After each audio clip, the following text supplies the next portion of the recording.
Welcome and Assalamu alaikum, ninth class. Ninth class, today our topic is causes of promulgation of martial law in Pakistan.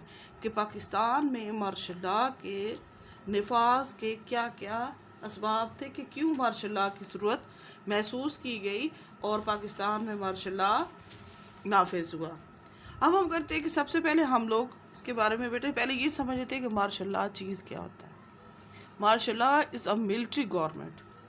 یہ فوجی حکومت ہوتی ہے جس میں پاور جو ہوتی ہے وہ فوج کے پاس چلی جاتی ہے، یعنی مارشل لاء ایڈمنسٹریٹر جو ہوتا ہے جس کو ہم کہتے ہیں ڈکٹیٹرشپ. ڈکٹیٹرشپ مین ون مین گورنمنٹ. ایک فرد واحد کی حکومت ہوتی ہے جس میں سارا اختیار جو ہوتا ہے وہ فوج کے ہاتھ میں چلا جاتا ہے، اور جتنے بھی ہائی کمانڈز ہوتے ہیں وہ سارے فوج کے اختیارات جو ان کے پاس سارے اختیارات چلے جاتے ہیں. اور جیسے ڈیموکریٹک گورنمنٹ ہوتی ہے نا، جمہوری حکومت، جس میں ہر چیز کی آزادی حاصل ہوتی ہے کہ آپ لکھ سکتے ہو، کچھ بھی لکھ سکتے ہو، بول سکتے ہو، میڈیا کو آزادی حاصل ہوتی ہے، نیوز پیپر وغیرہ سب کو آزادی ہوتی ہے.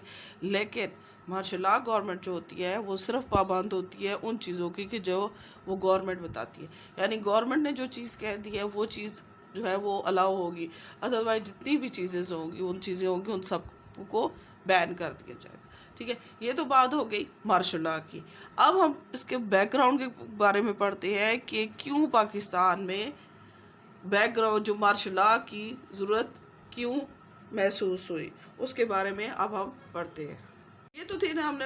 اب بیک گراؤنڈ کے بارے میں ہم پڑھیں گے کہ کیا وجوہات تھی جن کی وجہ، کیا ریزنز تھی جن کی وجہ سے پاکستان میں مارشل لاء لگانا پڑا. اب سب سے پہلے ہم اس کا بیک گراؤنڈ دیکھتے ہیں.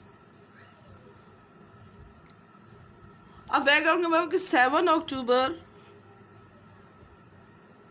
1958 کو جو اس وقت کے پریزیڈنٹ تھے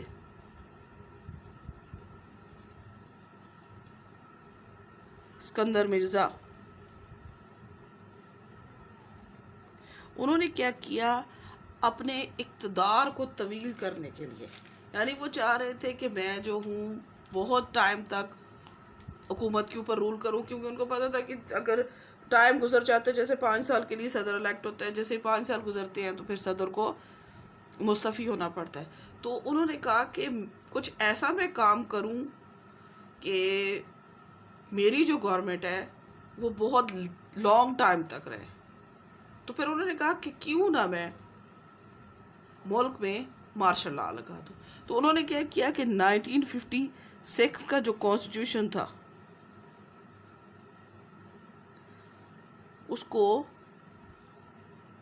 منسوخ کر دیا، یعنی اس کی تنسیخ کر دی، انالمنٹ کر دی. جب وہ اس نے کیا، اور اس کے ساتھ ہی انہوں نے کیا کیا کہ ملک میں مارشل لاء نافذ کر دیا. ٹھیک ہے، مارشل لاء انہوں نے لگا دیا. تو مارشل لاء جو تھا اس کے لیے انہوں نے کیا کیا، جو ان کے چیف مارشل لاء ایڈمنسٹریٹر تھے وہ انہوں نے جنرل ایوب خان.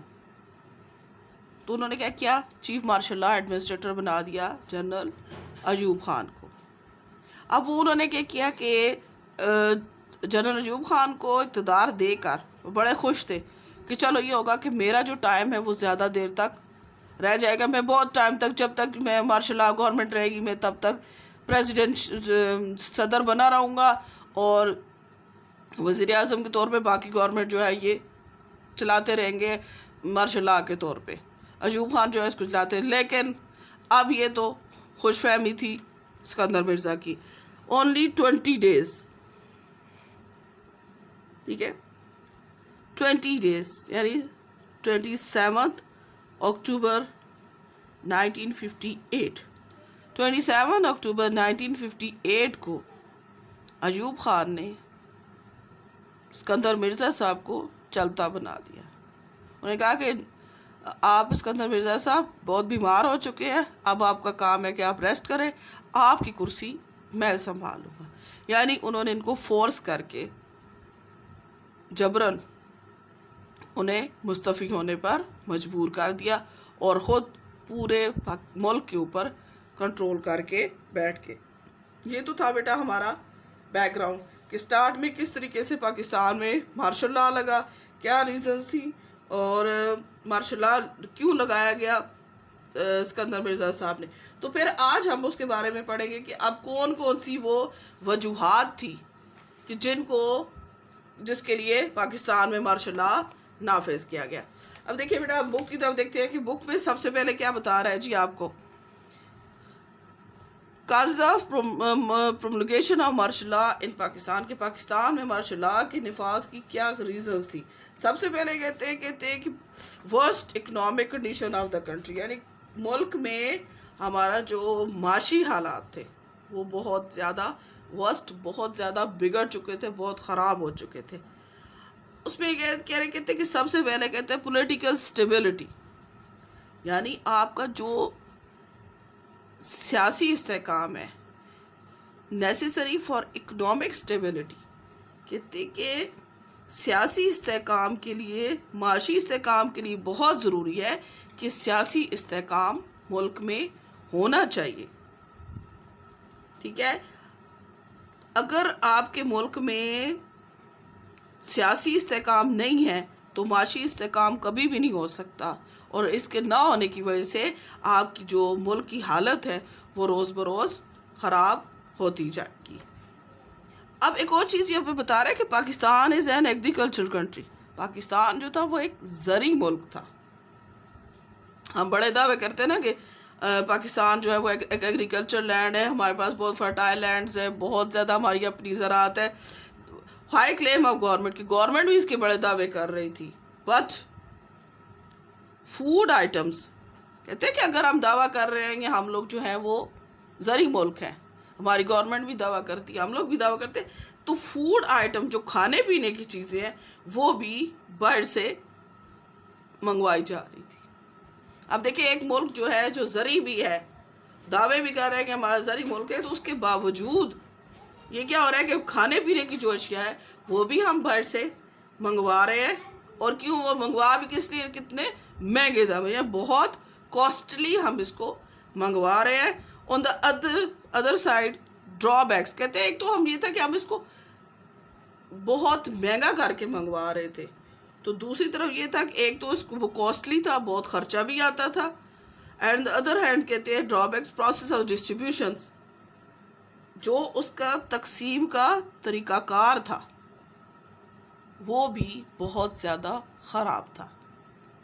یعنی جو تقسیم کی جا رہی تھی غذا, ایک تو زرعی ملک ہونے کا دعویٰ کر رہے تھے, ٹھیک ہو گیا, دوسرے نمبر پہ زرعی ملک ہونے کے دعوے کے ساتھ یہ تھا کہ جو غذائی اجزاء تھی وہ ہم لوگ باہر سے منگوا رہے تھے, منگوا بھی رہے تھے بہت مہنگے داموں. خود ہم 10 روپے کی چیز بیچتے ہیں, منگوا ہم 20 روپے کی رہے ہیں, مہنگے داموں منگوا رہے, ٹھیک ہو گیا. اس کے ساتھ یہ تھا کہ چلو چیز منگوا بھی رہے ہیں, مہنگے داموں منگوا بھی رہے ہیں, لیکن ایک اور کیا چیز اس میں ڈرا بیک ہمارے پاس آ گیا. وہ چیز کیا تھی, وہ چیز یہ تھی کہ وہ جو تقسیم کا طریقہ کار تھا وہ بہت زیادہ خراب تھا. یعنی جو خوراک منگوائی جا رہی ہے وہ صرف امیروں کو دی جا رہی تھی, جو غریب تھا, جو بھوکے پہلے سے تھے, انہیں کوئی بھی نہیں پوچھا, یعنی بھرے ہوئے کو دوبارہ سے بھرا جا رہا تھا. تو یہ جو چیز تھی اس نے بہت زیادہ ٹینشن کریٹ کی ہوئی تھی لوگوں میں کہ کم از کم اگر آپ خوراک منگوا رہے ہیں اس کی ڈسٹریبیوشن تو آپ لوگ ٹھیک طریقے سے کریں. لیکن کہتے ہیں اس کے علاوہ یہ تو ٹھیک ہے خراب طریقہ کار ہی غلط سب کچھ تھا, تو کہتے ہیں کہ اسمگلنگ, ٹھیک ہے, اسمگلنگ, بلیک مارکیٹنگ یعنی چور بازاری, اسمگلنگ بھی, چور بازاری بھی, اینڈ ہوڈنگ. ہوڈنگ کا مطلب ہوتا ہے نا ذخیرہ اندوزی, مال جمع کرنا اپنے پاس کہ چلو مہنگا ہوگا تو تب کر کے بیچیں گے, جو ہم پاکستانیوں میں سب سے غلط بات کہ ذخیرہ اندوزی کر لی, اس کے بعد جب وہ چیز مہنگی ہو گئی, جب شارٹ ہوتی ہے تو سٹور کر لیتے ہیں, اور جب مہنگی ہوتی ہے تو اس کو پھر جب کم ہو جاتی ہے تو اس کو پھر مہنگے داموں بڑھا چڑھا کر بیچتے ہیں. یہ ہوتی ہے آپ کے پاس ہوڈنگ یعنی ذخیرہ اندوزی. تو کہتے ہیں کہ اس وقت جو یہ اسمگلنگ تھی, چور بازاری تھی اور ذخیرہ اندوزی تھی, یہ اس وقت چوٹی پہ پہنچی ہوئی تھی, یعنی بہت زیادہ تھی. اس کے علاوہ کہتے ہیں کہ اسمگلنگ جو تھی اس نے ایک بزنس کی شکل اختیار کر لی. ایک بزنس بن گیا تھا اسمگلنگ کرنا, ایک جگہ سے دوسری جگہ چیز لے کے جانا انلیگل طریقے سے. اسمگلنگ جو تھی اس نے تو چوٹی پہ پہنچی ہوئی تھی وہ ساری. اور کراچی جو تھا, اور کہتے ہیں اس کے علاوہ یہ بھی تھا کہ جو اسمگلر تھے ہمارے پاس, ان کی پشت پناہی جتنی بھی تھی نا, یعنی ان کو شے دینے والے, اگر وہ کوئی غلط کام کر رہے ہیں تو انہیں اگر پکڑے جاتے ہیں تو فوراً سے پہلے انہیں نکال لیتے تھے. اس کے لیے اس کی سپورٹ کون کرتے تھے؟ با اثر لوگ, افیکٹو پیپلز, یعنی جو بڑے بڑے لینڈ لارڈ تھے, جو مل آنر تھے, اس طرح کے جو بڑے بڑے لوگ تھے, وہ لوگ کیا کرتے تھے کہ وہ بڑے جو لوگ تھے وہ ان اسمگلروں کی پشت پناہی کرتے تھے کہ کوئی غلط کام بھی کر لیا تو ان کو پھر وہ فوراً سے رہا کروا لیتے تھے. اس کے ساتھ یہ کہتے ہیں کہ کراچی جو اس وقت کیپیٹل تھا, کراچی پاکستان کا اس وقت سٹارٹ میں کیپیٹل تھا, تو ہر قسم کی جو وہاں پر بدعنوانی تھی, یعنی کرپشن جو تھی ہر قسم کی, وہ اس وقت چوٹی پہ پہنچی ہوئی تھی. ہر طریقے کی کرپشن جو تھی وہ کراچی میں موجود تھی. اب دوسرے نمبر پہ کہتے ہیں پولیٹیکل ڈس آرڈر, یعنی سیاسی ابتری. ہمارے پاس سیاسی ابتری بھی تھی. اب یہاں پہ کہتے ہیں کہ پہلے جو جتنے بھی لوگ تھے ہمارے پاس, جتنے بھی ہمارے پاکستان جب بنا, تو جو ہمارے پاس بڑے لیڈرز تھے جو بہت زیادہ کوشش کی, جنہوں نے پاکستان کو ترقی کی راہ پر گامزن کرنے کی کوشش کی, وہ لوگ کیا تھے؟ وہ لوگ وہ پاکستان بنتے ہی تقریباً وہ سارے لوگ وفات پا گئے. تو پھر کیا ہوا کہ 1957 تک کہتے ہیں کہ پاکستان کی جو حالت تھی وہ اتنی خراب ہو چکی تھی کہ جو ہمارے پولیٹیکل جو لوگ تھے, پولیٹیشین تھے ہمارے, وہ سارے کیا کر رہے تھے کہ کوئی بھی کام جو تھا وہ ٹھیک نہیں کر رہا تھا. یعنی کسی چیز میں بھی کوئی چیز ایسی تھی جو فنکشننگ سیٹسفیکٹلی کر لے, کہ کوئی ایسا ادارہ نہیں تھا گورنمنٹ کا جہاں پر کوئی صحت افزا یا تسلی بخش کام ہو رہا ہوگا.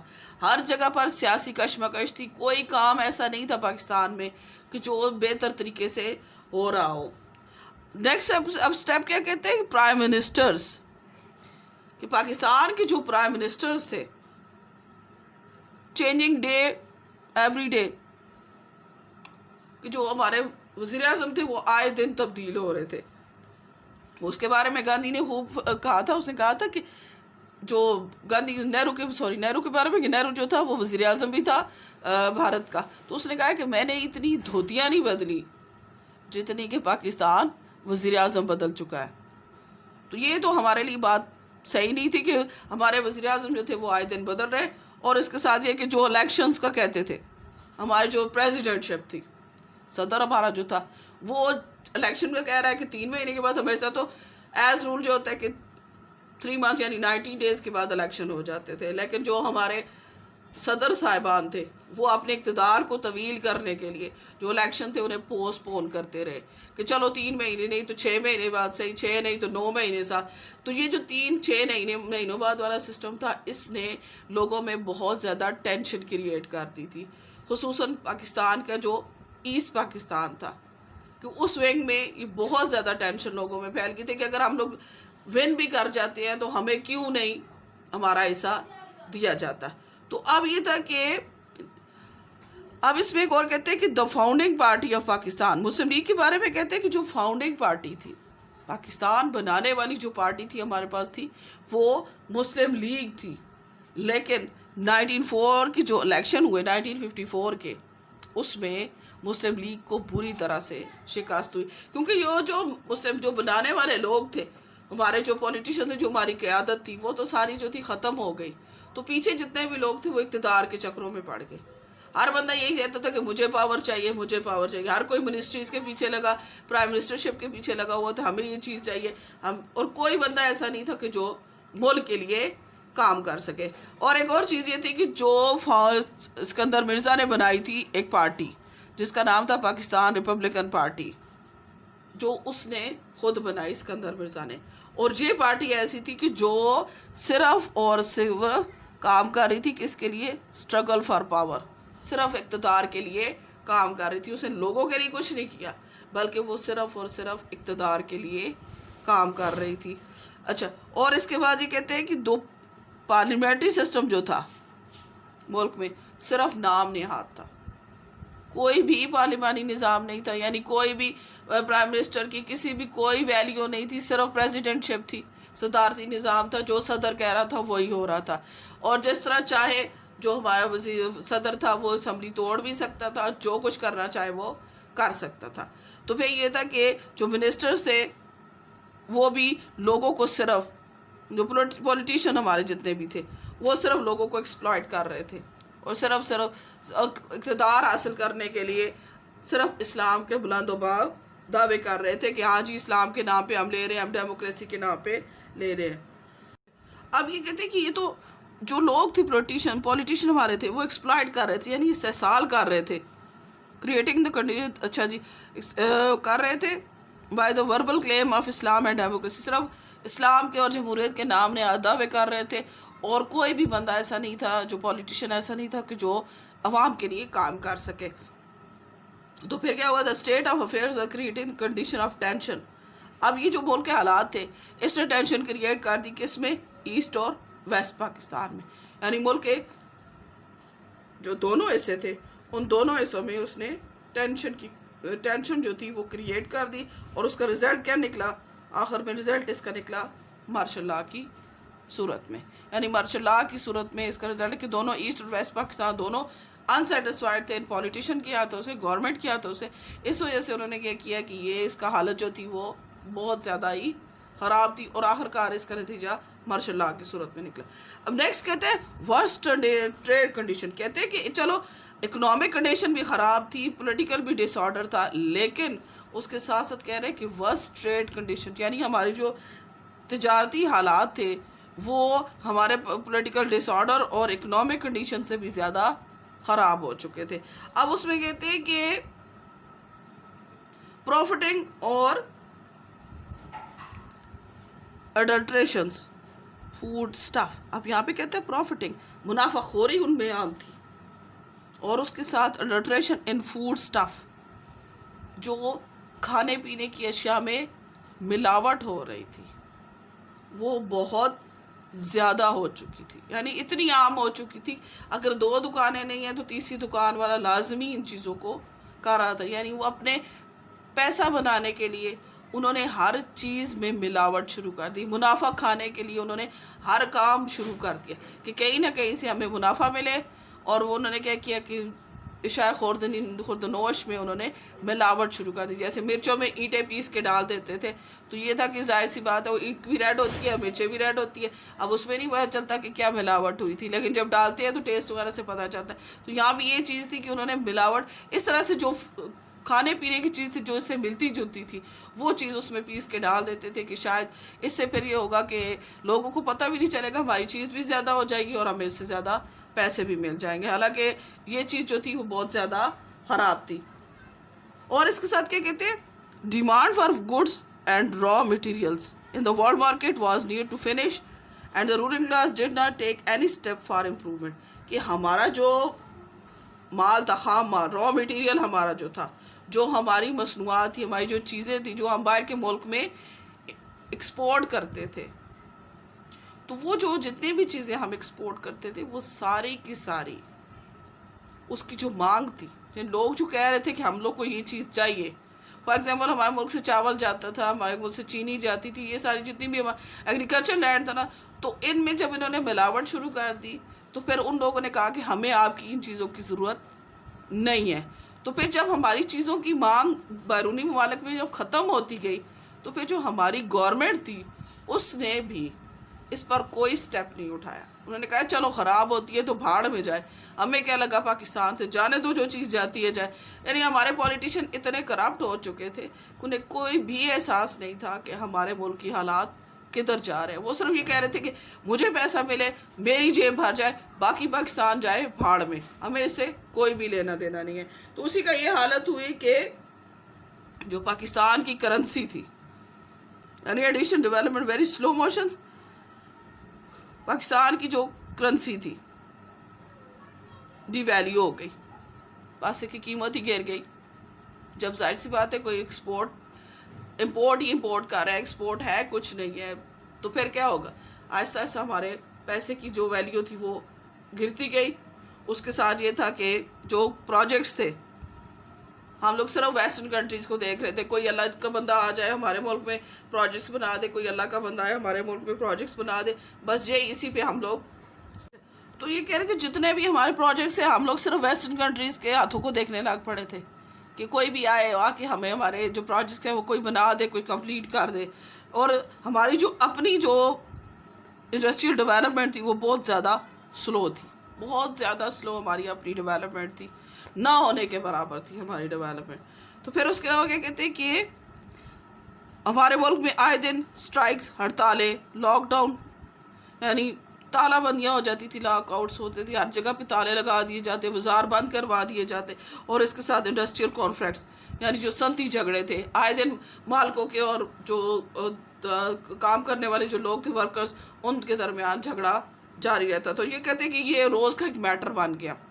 اس کا رزلٹ کیا نکلا کہ district four from the rule, کے لوگ جو تھے وہ حکمرانوں سے بدظن ہو گئے کہ ہمارے حکمران ہمارے لیے کوئی کام ہی نہیں کر رہے. تو پھر وہ لوگ جو تھے ان سے بدظن ہو گئے. اب اس کے بعد آ جاتے ہیں جی ہمارے پاس سوشل ڈیفیکٹس، یعنی ہمارے پاس اب آ جاتی ہے جی معاشرتی خرابیاں. کہ جیسے ہم لوگوں نے پہلے پڑھا ہماری پولیٹیکل ڈس آرڈر تھا، سوشل کنڈیشن جو تھی، ہماری جو ٹریڈ تھا بہت زیادہ خراب تھا. اب کہتے ہیں کہ ہمارے سوشل یعنی معاشرتی خرابیاں کیا تھی کہ معاشرے میں جو سیاسی ابتری، معاشی ابتری تھی وہ معاشرے میں بیگانگی کا احساس پیدا کرتی رہی. اب ہمارے ملک میں یہ تھا کہ اسٹرینج ایک دوسرے کے لیے اجنبی بنتے ہیں. پروویژنل پریجوڈائز، یہ جو صوبائی عصبیت تھی، ایک صوبہ دوسرے سے اپنے آپ کو زیادہ کہتے ہیں کہ میں زیادہ فیور ہوں، ایک دوسرے کو جو ہے وہ کچھ بڑھنے کے ہم لوگ زیادہ ہے، وہ لوگ جو ہے وہ انفیریئر ہے، ہم لوگ سپیریئر ہے. تو یہ جو چیز تھی یہ بہت زیادہ بڑھتی جا رہی تھی. اور اس ملک کے جو دونوں حصے تھے، ایسٹ پاکستان والے کہتے ہیں ہم زیادہ اچھے ہیں، ویسٹ پاکستان والے کہتے ہیں ہم زیادہ اچھے. تو یہ جو دونوں کے درمیان کلیش تھا جس نے بہت زیادہ ٹینشن کریٹ کر دی، جس کی وجہ سے اب عوام کیا کر رہے تھے، وہ چاہ رہے تھے کہ ایک جو ہے کہ ٹھوس تبدیلی آئے، کوئی ایسا چینج آئے کہ جو ہم سب کے حالات کو بدل کر رکھ دے. اور وہ کہتے تھے کہ ہمارے ملک میں ڈیموکریسی ہو، ہمارے ملک میں مساوات ہونی چاہیے، یعنی سوشل جسٹس ہو، ہمارے میں ایکویلٹی ہو، اکنامک ہو اور سوشل ہیپینس ہو لوگوں میں. وہ لوگ چاہ رہے تھے کہ ہمیں کوئی ایسی تبدیلی چاہیے کہ ہم لوگ جو ہے جس لیے ہم نے ملک حاصل کیا ہے تو ہمیں کچھ ایسا نظر آئے کہ جس پہ ہم نے ملک حاصل کیا تھا ویسے ہمیں کچھ یہاں پہ نظر بھی آ رہا ہے. اس کے ساتھ ایک اور چیز تھا مسلونیس پرابلم تھے، کچھ ایسے پرابلمس تھے جو متفرق تھے، یعنی کچھ ملے جلے بھی تھے. تو اس میں بہت جو ہم نے کہا کہ ہماری پولیٹیکل ویکنیس تھی کنٹریز میں، اب اس میں رسپانسبلٹی جو تھی وہ لوگوں میں ختم ہوتی جا رہی تھی. یعنی ہمارے پولیٹیشین بھی تھے، ہمارے بیوروکریٹ جتنے بھی تھے، ہمارے حکمران جتنے بھی تھے، وہ سارے اپنی ذمہ داری کو ذمہ داری سمجھ ہی نہیں رہے تھے. کہ انہوں نے کیا کیا کہ وہ بالکل ہی علیحدہ سے ہو گئے. انہوں نے صرف اقتدار یعنی پیسے کے پیچھے پڑ گئے، اقتدار کے پیچھے. انہوں نے کیا کیا، عوام کے ساتھ کوئی کام نہیں کیا. وہ سمجھ یہ چاہ نہیں رہے تھے کہ ہماری کوئی ذمہ داری بھی ہے. انہوں نے کیا کیا، کسی نے بھی اپنے پاکستان کو اپنا ملک نہیں سمجھا اور اپنی ذمہ داری سے دور ہٹتے گئے.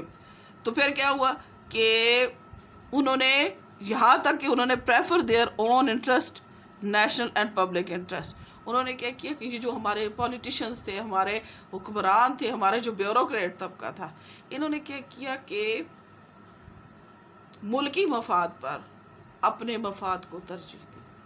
یعنی پاکستان کو پہلے نہیں رکھا بلکہ اپنی ذات کو پہلے رکھا.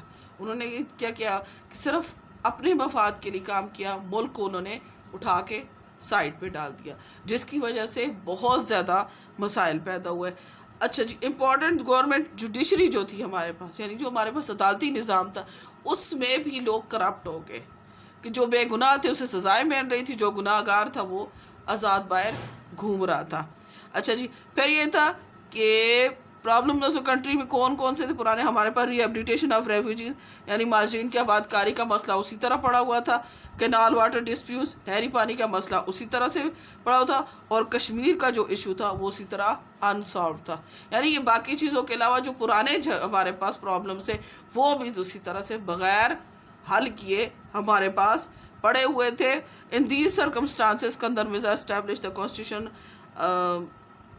abolish the constitution and promulgation martial law in the country which badly shocked the democratic process. تو پھر اس حالت میں کیا کیا اسکندر مرزا نے یہاں پر abolish کر دیا 1956 کے کانسٹیٹیوشنز کو، اور 1958 میں انہوں نے پاکستان میں مارشل لا نافذ کر دیا. اور اس مارشل لا کے جو اس کی مارشل لا جو تھا یہ پاکستان کے لیے اس کے اوپر اچھے اثرات ثابت نہیں ہوتے، کیونکہ ڈیموکریسی جب ختم ہوتی ہے اور مارشل لا آتا ہے تو مارشل لا گورنمنٹ اچھی نہیں ہوتی، اس میں تقریباً ملک 10 سال پیچھے چلا جاتا ہے. تو یہاں پہ یہ ہم نے بچے آج ہم نے پڑھا کہ مارشل لا کے کیا اس کے نفاذ کے یعنی اس کی پرومولگیشن کے کیا کازز تھی. امید ہے بچے سمجھ آ گیا. اگر کوئی چیز سمجھ نہیں آئی تو اس کے لیے لازمی کمنٹس کریے گا. اوکے بچے، اللہ حافظ.